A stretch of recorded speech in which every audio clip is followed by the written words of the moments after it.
guys, it's Bundenge say here. Bona, today, Botshilu Private Hospital, Rotobona gynecologist.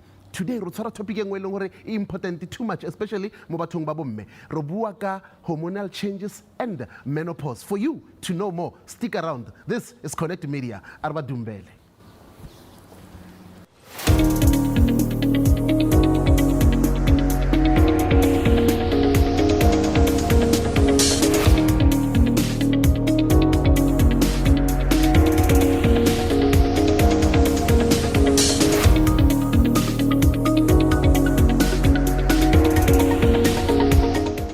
Hello, hi guys, it's Bundenge here. This is Connekt Media. Today, Botshilu Private Hospital, Richitsile doctor, Wabana Heba Bolalaka, tall, dark, and handsome, but he's not that dark, Richitsilian. Ladies, today, we are here. Let me not waste time. Let me welcome our doctor. Doctor, how are you? You're fine, thank you. And you? No, I'm good, doctor. Today, we're going to chill with you, and I believe that we're going to have so much fun. Yes, I do. All right. Can you please introduce yourself to our viewers? Tell them who are we chilling with this evening. Okay. I'm Dr. Kalenga, Martino. I studied at Medusa as undergrad, and then postgrad also I went back to Medusa. After undergrad, I went to Assitant for internship. After internship, I went to Mpumalanga, where I stayed for 4 years in a small hospital, Multimedia hospital. I stayed for 4 years. And thereafter, I went back to Medusa to specialize in obstetrics and gynecology, which I completed in 2014. And then that was exactly the year when Botshilu was open. Then I came here. Since then, I've been practicing here at Botshilu Private Hospital as a specialist in obstetrics and gynecology. Yeah. Yeah, no, doctor, you're speaking so fast and you said something important and I missed it. What exactly do you specialize on? My specialty deals with women and their health-related problems. We look after women when they are pregnant, and women when they are not pregnant, when they are experiencing their woman-related problems. That's what we call obstetrics and gynecology. That's what I do. Okay, doctor. You could have chosen anything.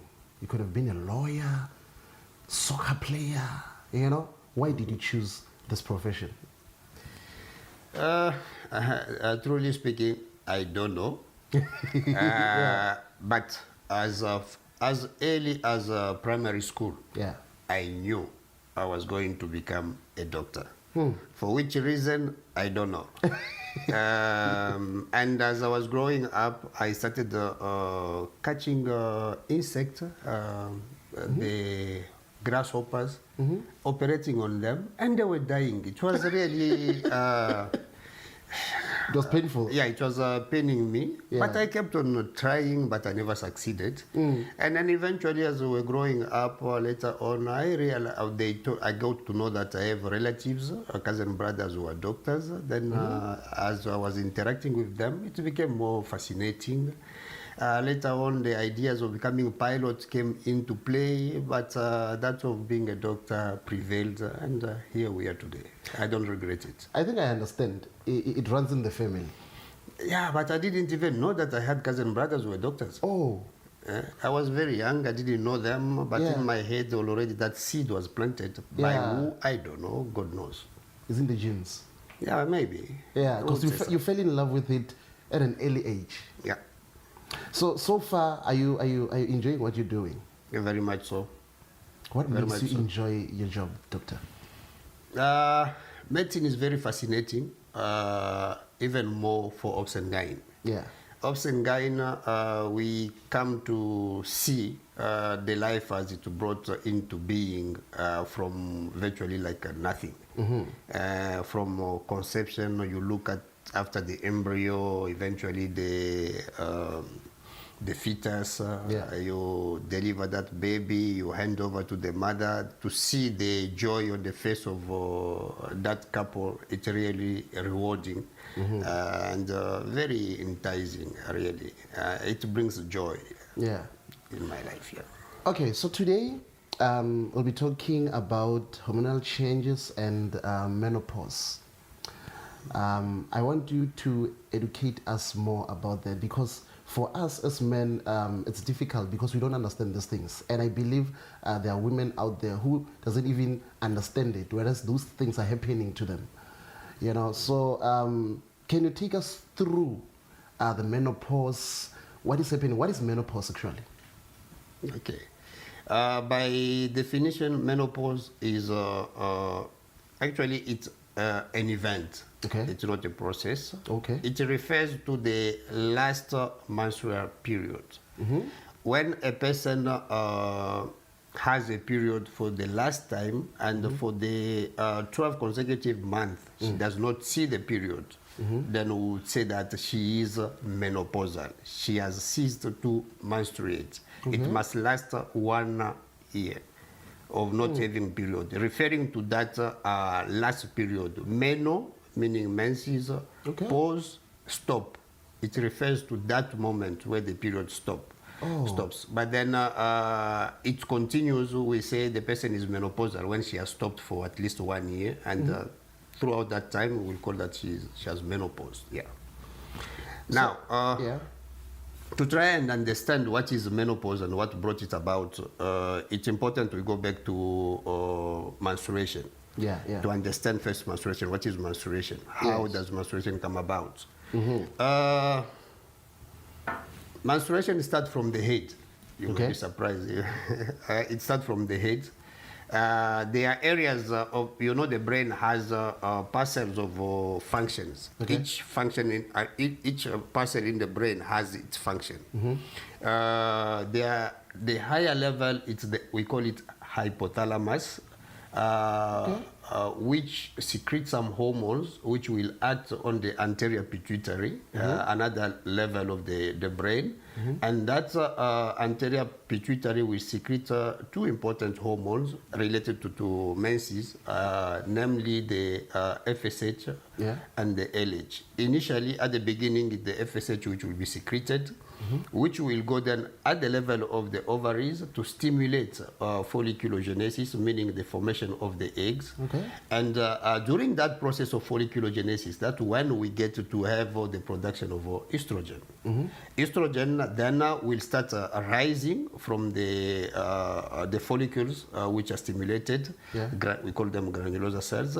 Then it will go to the endometrium. Endometrium is basically the inner lining of the endometrium, of the uterus. Then it will start proliferating, start growing under the influence of estrogen. And then eventually, if we take a cycle of 28 days, by mid-cycle, around 14th day, ovulation will take place, meaning an egg will be released. Once the egg is released, that's what we call ovulation. Then the granulosa cells which are left behind where the egg was growing will start secreting progesterone. Progesterone will start preparing that endometrium to receive a fertilized egg, to make it sponge-like. That's the function of the progesterone. And a egg which has been released can live only for about 12 hours. After that, it will die. If fertilization didn't take place, it dies. Then eventually, 7 days later, the progesterone which is being secreted by the corpus luteum then will reach its peak.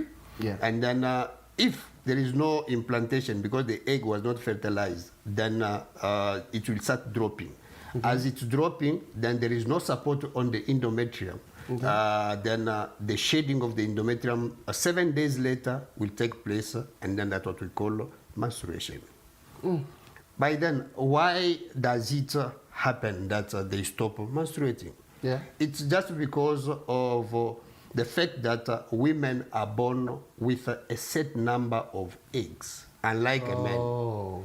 A man will continue producing his egg till he dies. But a woman, she's born with a number of sets of eggs which deplete as she's menstruating.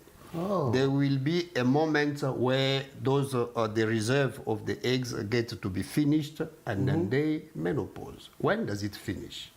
It varies from person to person. But studies have shown those studies they were done in Europe, in European, that majority of women, they menopause around 51 years of age. Oh, okay. But naturally, as early as 40, or we can say the range is between 40 and 55 years of age, but majority around 51 years of age. Then they would deplete their eggs, then they don't produce estrogen anymore, then they go into menopause. However, there are other causes of menopause which can be the immunological causes, iatrogenic causes, meaning when we are operating on patients especially with cancers, when you are operating on them, you may be forced to remove the uterus and the eggs. In such a case, then you bring the patient into surgical menopause, iatrogenic menopause. But eggs, usually the ovaries, we don't just remove them. We remove them only if there is a reason. Yeah. If let's say a person has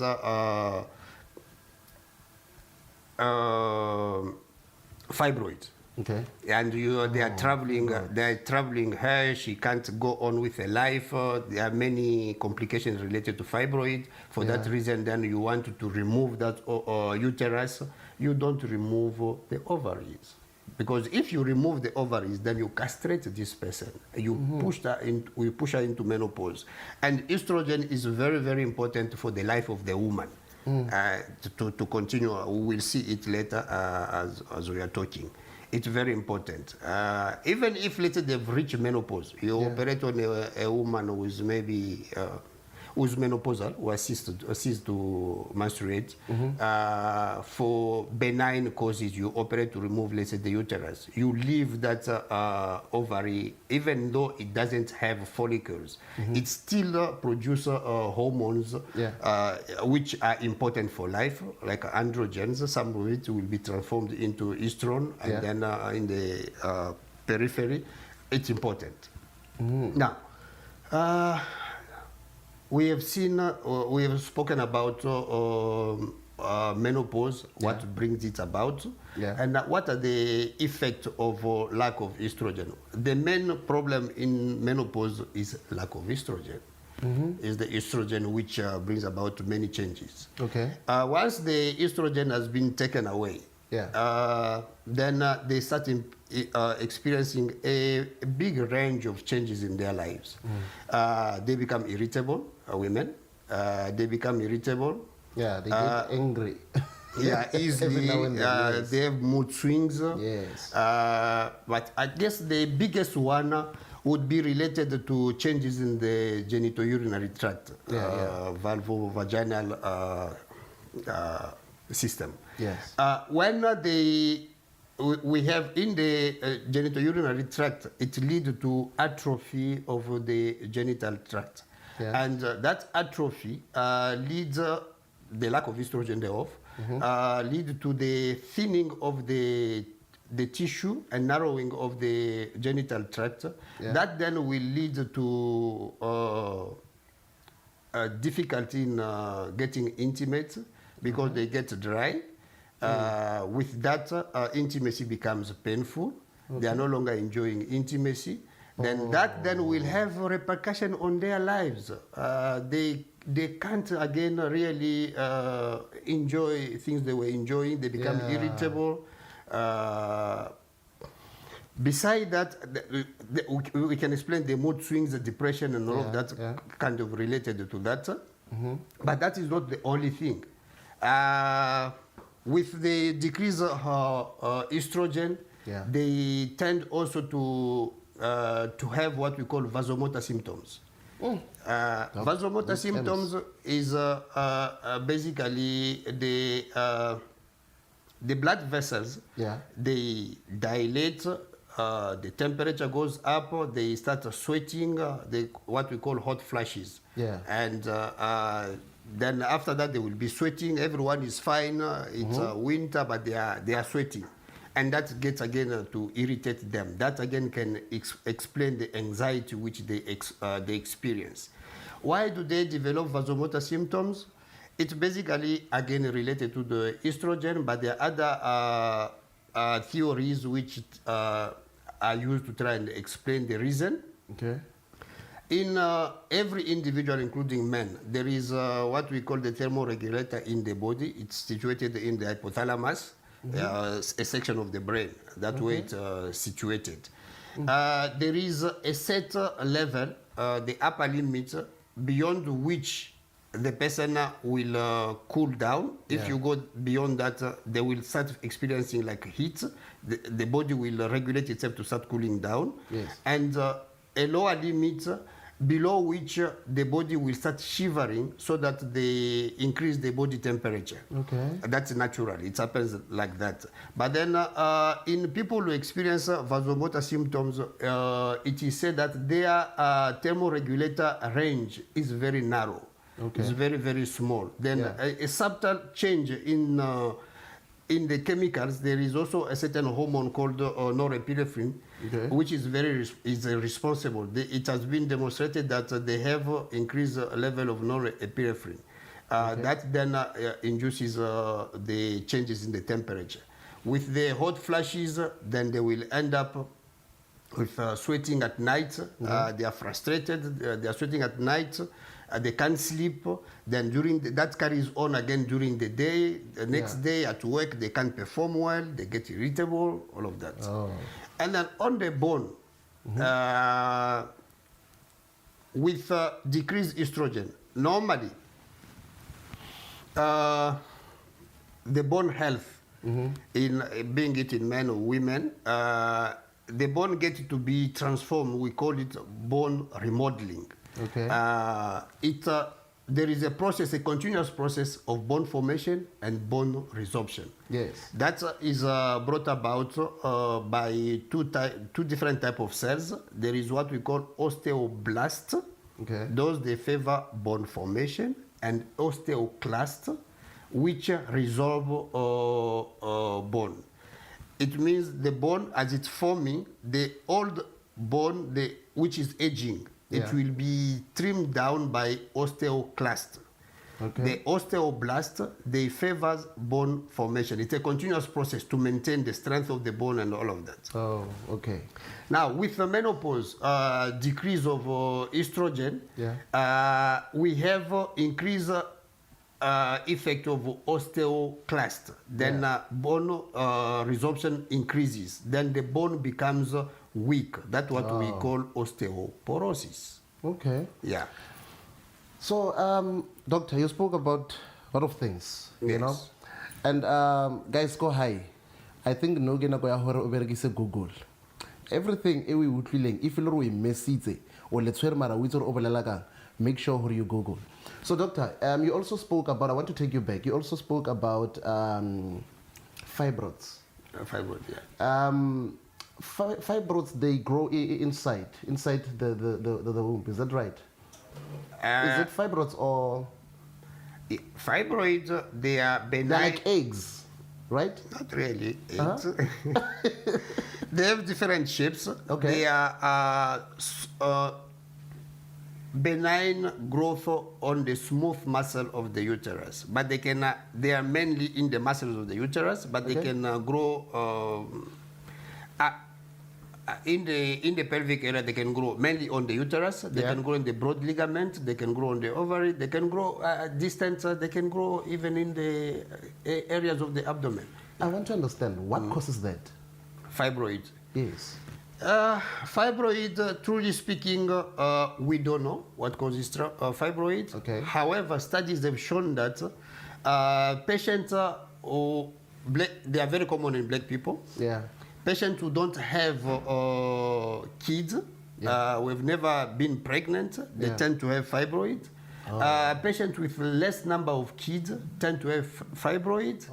Importantly, also, patients who have relatives who have fibroid, they tend to have fibroid. That tells us that there is a genetic predisposition, a link. But then, unfortunately, so far, that gene hasn't been found to say this is the gene responsible for fibroid. Okay. And then we have the effect of estrogen. It has been demonstrated that fibroid, they are common in reproductive age. That's where they grow, they thrive, they become big. especially even when, let's say, a person who has fibroid, they can still be pregnant. When they are pregnant, the fibroid, they grow very big during pregnancy. Then that tells us that these are hormone-sensitive growth. Okay. But then again, to support that theory, when a person reaches menopause, they start shrinking. Then it tells us that they respond to hormones. But truly speaking, to say this is the single cause of fibroid, we don't know. But now tell me, doctor, if a woman can be pregnant and the fibroids can also grow inside, doesn't that complicate the pregnancy? There won't be any complications. Yeah. Thank you for the question. Yes. Yes, fibroids on their own, they may lead to difficulty in conceiving, and especially depending on where they are located. Okay. Fibroid, they can be like on top of the uterus, we call them subserosal. Okay. They can be inside the muscles of the uterus, we call them intramural. Yes. And they can be inside the uterus, in the cavity, just below the endometrium. Okay. Those, they can lead to recurrent, or not really recurrent, they can lead to pregnancy losses. Yes. When the embryo gets implanted in the uterus, if it's implanted at the level where there is a fibroid, Yes. such pregnancy, they tend to be miscarried. Yeah, again, they can lead, we said they can lead to difficulty in conception. If they are close to the fallopian tube, they will obstruct the fallopian tube, and then fertilization will not take place. Now, let's assume a person has fibroid, and then there is implantation in the right place, that pregnancy continues. Yes. We said that they respond to hormones. They will grow very fast, and that person will be in severe, constant pain till the time of delivery. Okay. Constant pain.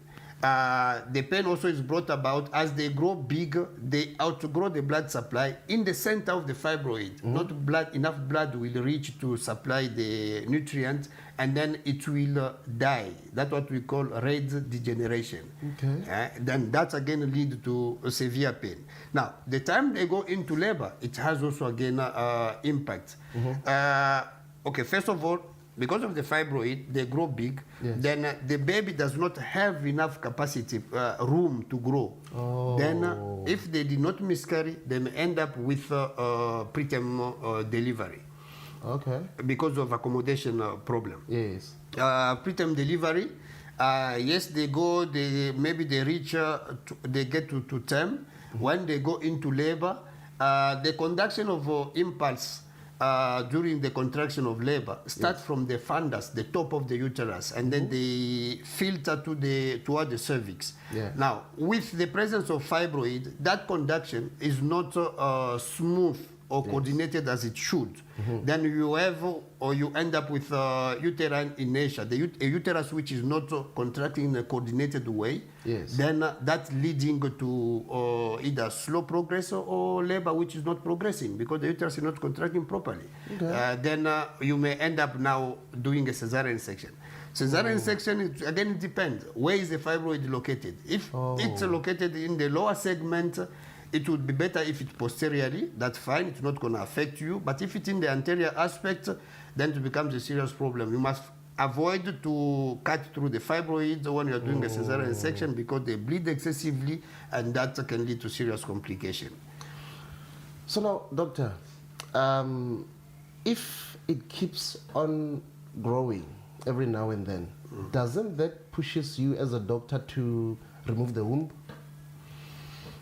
Yes, fibroids, they are very common. As we said, you know, today with this lifestyle we are having, most ladies, they are no longer like our parents who started having kids at a younger age because they go to school, they have to go. You speak to many women, they will tell you, no, I want first to get a job, I want to be financially secured. Then we are seeing a trend where women start their reproductive career late in life, around 30 plus. And that time already they have fibroids. Now, yes. a person who doesn't have children, you are not going just to remove the womb for that person. They're going to say you are cruel. Yes. There are many modalities which we can use to deal with fibroid. Yes. But then for a person who doesn't have kids, the appropriate one would be myomectomy, meaning you operate, you go just remove the fibroid. But for people who have finished having kids, well, then you can offer removal of the whole. There are other methods which you can use, but the permanent one where you are certain that you have done it and it's not going to cause any trouble, it's a hysterectomy. But there are other modalities which you can use, which sometimes don't work well. Fibroids still come back. All right, doctor. I have a few questions for you here from our social media platforms. So we'll be asking you those questions, and hopefully you'll have the answers for the people who sent the questions. And maybe to someone who's watching now, maybe who also has a question, at least you'll be able to answer those questions, doctor. Let's drink water. We'll come back. Guys, we're coming back. I'm enjoying this.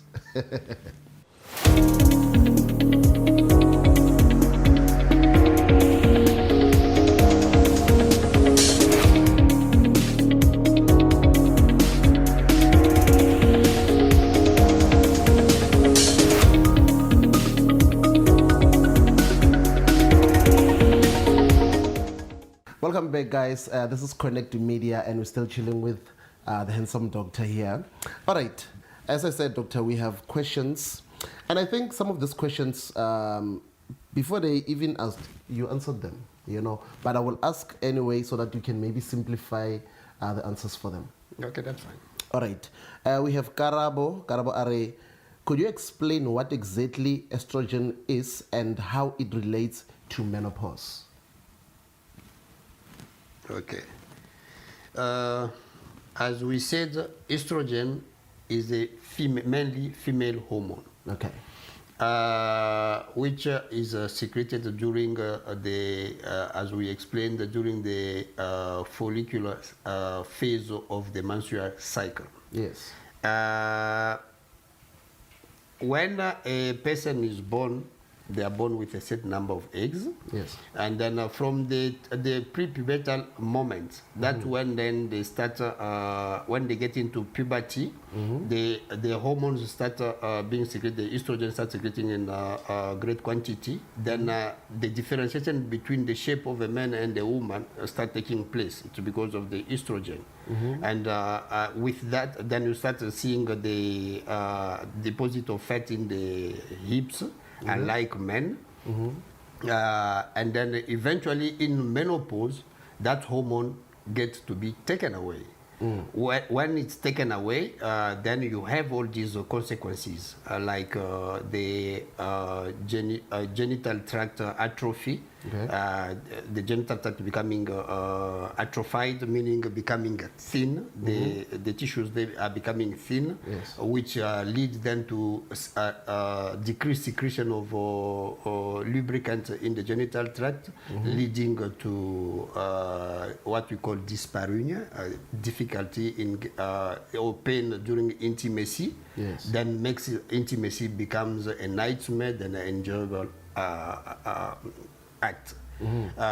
Beside that, we have the effect of estrogen on the bones, where then with that, when the estrogen is decreased, there is no stimulation of what we call osteoblast. Then the bone resorption becomes higher, then the bone gets thin, and that can lead to fractures. Lead to fractures of the vertebra, of the hips, and also of the wrist. A person can just be walking, trips and falls, and breaks the bone. Estrogen depletion has also some effect on, if we look at it, we have talked about the mood swings, all of that. Then it can also lead to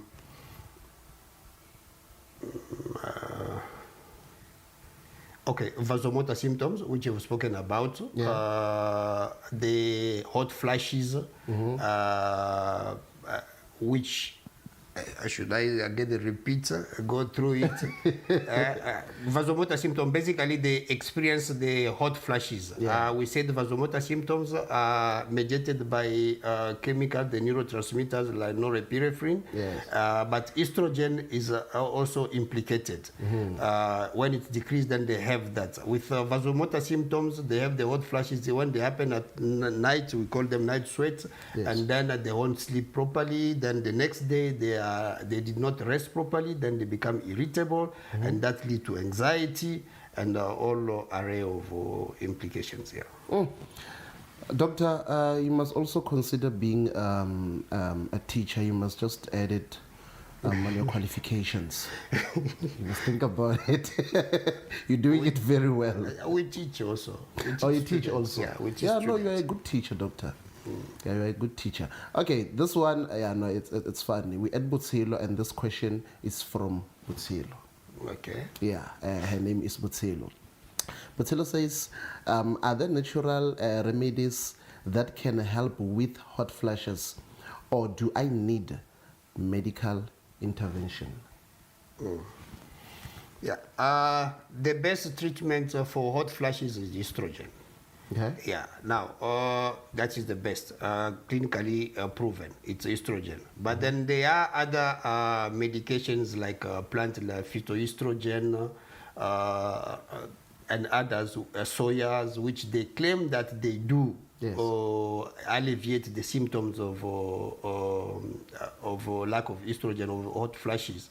But then studies which have been done, randomized controlled trial, where they take patients, they give them the medication, Yes. and others they give them some, we can call it water, and then they don't know when they are receiving. And when they compare, they show that estrogen is superior to these other medications which they give.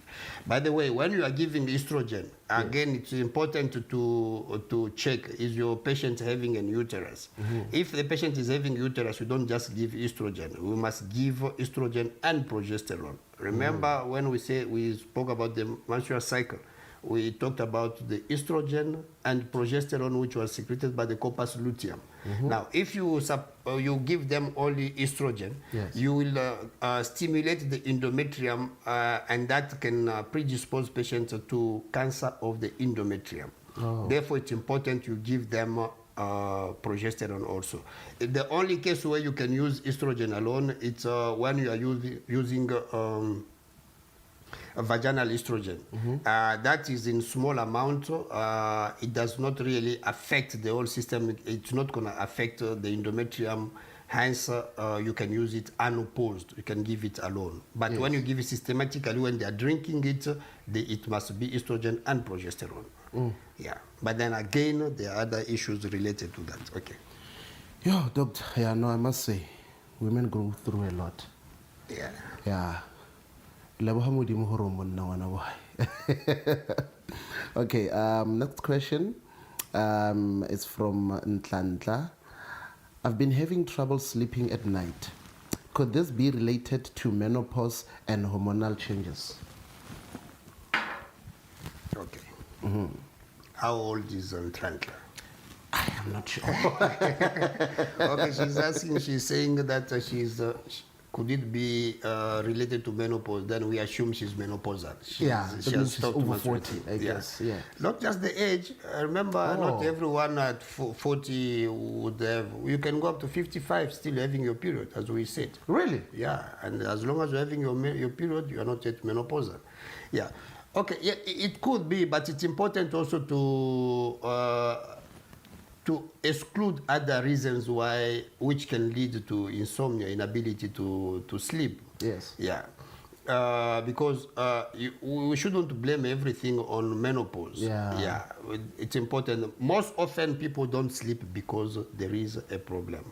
Try to find out and rule out all other causes of insomnia, of inability to sleep. If you haven't, there isn't, and then you are menopausal, then we would say. And one of the symptoms which would suggest or pathognomonic saying if once you're having this symptom, you are menopausal, it's hot flashes. If she's having hot flashes and then she's having these difficulties in sleeping, then we would say yes, maybe it's related to menopause. Yeah. And when you are treating such, it's important to initiate the treatment as early as possible. When you're initiating the treatment of menopause, there is what we call the window of opportunity, meaning it should be initiated in patients before 60 years of age or within 10 years of menopause. Once they've gone beyond that, they're above 60, it has been 10 years since they've been menopausal, then the benefits of menopause, menopausal hormone therapy becomes lesser.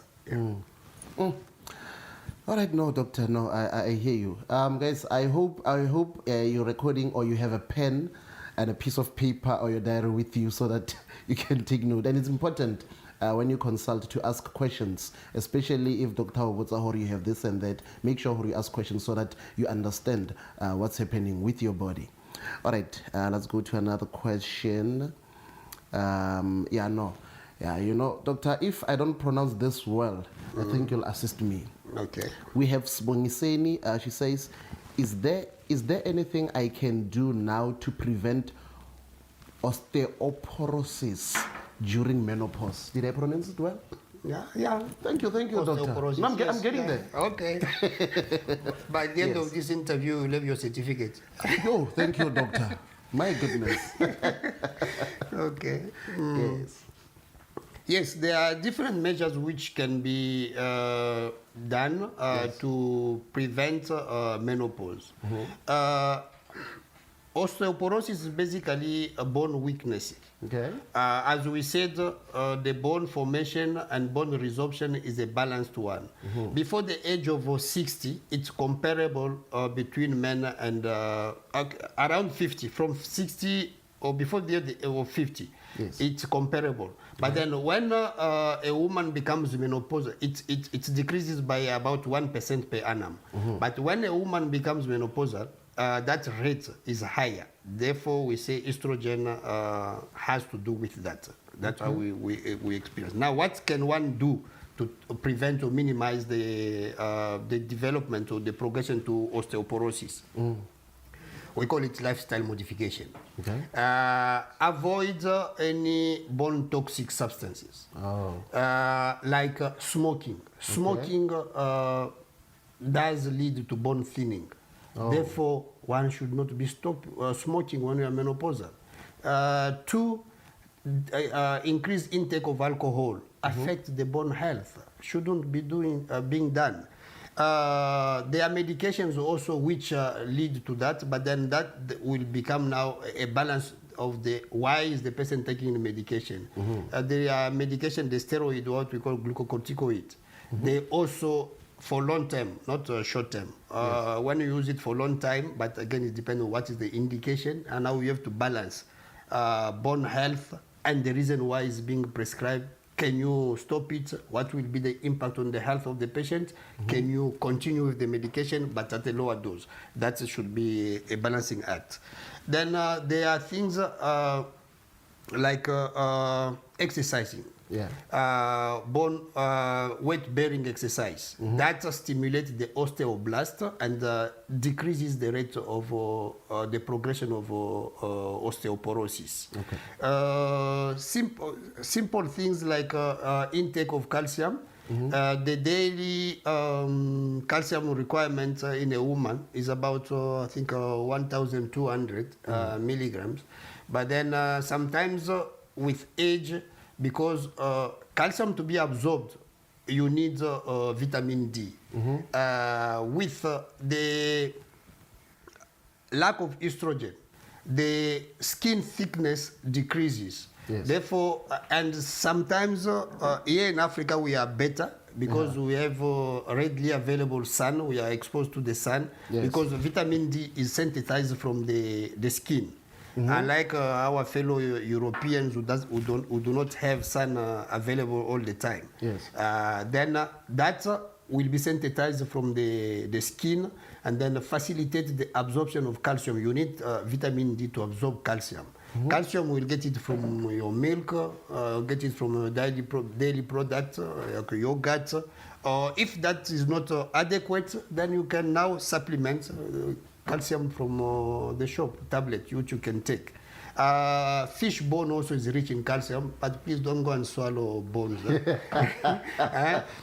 Those are the measures of which one can take to try and alleviate or minimize the progression to osteoporosis. Yeah.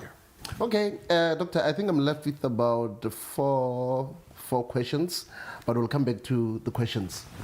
Guys, Erona Metsi Rabo. Oh yeah?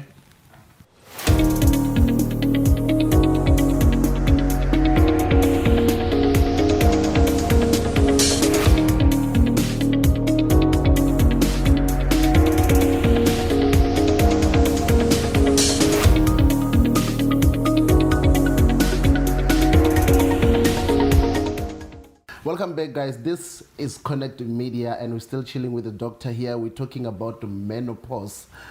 I know nothing about menopause, but I'm learning a lot today, and I hope, Luena, you're learning a lot. Okay, I'm continuing with the questions. Doctor, we have another question here from Malebo. Malebo is saying, how can couples navigate changes in intimacy and communication during this phase? Okay. It is important especially for the male partner, yes, to understand that these are inevitable changes which are taking place. It's yes, not just that, it's not that the partner is becoming naughty or is rejecting him. Yes. Therefore, it's important for a male partner to be informed, to know that these are the things which will happen. Yes. As we said, the atrophy of the genital tract, the dryness of the genital tract. With that, then intimacy becomes painful to the woman, even to the man also. It becomes painful, not really enjoyable.